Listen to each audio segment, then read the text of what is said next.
We generally feel we are the masters of our own choices, but then we consider the sheer accident of our birth, or the way a sudden tragedy can upend a life, and the idea of personal control starts to look like a fragile boat in a very dark ocean. To resolve this, most of us accept a compromise. We believe our small, daily decisions are acts of free will, while the major hardships and life-altering events are simply destiny, things that happen to us rather than things we create. However, there is a radical spiritual premise that challenges this divide. It suggests that absolute free will actually exists 100% of the time, without exception. From this perspective, the idea of an inescapable fate or an arbitrary bad luck is actually an illusion, a misunderstanding of how the universe records our actions. This timeline illustrates the actual mechanism. A choice made in the past emits a ripple that travels invisibly through time. We eventually encounter that ripple in our present, where it has solidified into a barrier we misidentify as fate. If this is true, we aren't the victims of a random universe. We are simply the authors of our own circumstances, reading a chapter we wrote a long time ago. Consider a man who commits a crime, but immediately after suffers a head injury that causes total amnesia. When he eventually wakes up locked in a stone prison cell, he has no idea why he's there. Because he has zero memory of his actions, he views the bars as an act of senseless cruelty. He screams at the passing guards, completely convinced his imprisonment is a random and unjust twist of fate. But objectively, his lack of memory doesn't change the facts. The chain of cause and effect that placed him in that cell remains unbroken, whether he remembers the crime or not. This amnesiac prisoner is a mirror for our own lives. We enter the world without the memory of the choices, thoughts, and inner reactions that defined our previous existence. These past actions send pulses through a tangled web of time, dipping into an obscured area of consciousness.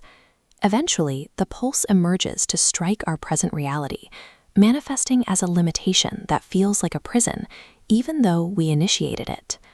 Blaming the universe for our problems is like the amnesiac screaming at the guards. Our present lack of freedom is the harvest of our own past choices. But why build a universe that allows us to create our own suffering? Why give us the freedom to walk into these prisons in the first place?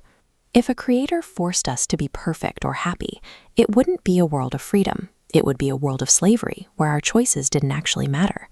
True harmony and love have to be consciously recognized. They cannot be programmed into us. They must be chosen. This changes the way we look at our crises. They aren't arbitrary punishments from an angry God or a cold universe. In this diagram, the circle represents universal law. When our own jagged, misaligned choices try to follow that path, they create friction. That suffering is actually a diagnostic tool, a remedy that shows us exactly where we have deviated so we can finally course correct. If our past application of free will built our current limitations, then the way we use our will right now is what determines our future liberation. The question is, how do we use our willpower today without accidentally forging a new set of chains? The brain will is ego-driven willpower. Radiating from the head as a rigid waveform, this fear-driven pressure creates tension, boxing us into limitations. Conversely, the soul will originates in the solar plexus. It flows, harmonizing our desires with universal laws rather than fighting them. To genuinely change our lives, we have to let go of the forceful tension in the brain and learn to operate from this place of calm, deep alignment. This begins by relaxing the grip. Stop fighting the limitations you find yourself in today. Look closely at your unhappiness. Trace those patterns backward to see the inner choices and forgotten currents that set them in motion. By using your soul will to make new, harmonious choices today, you are actively writing a different reality for your future. We are no longer the victims of a forgotten past. We are the architects of our future, holding the power to walk through that door.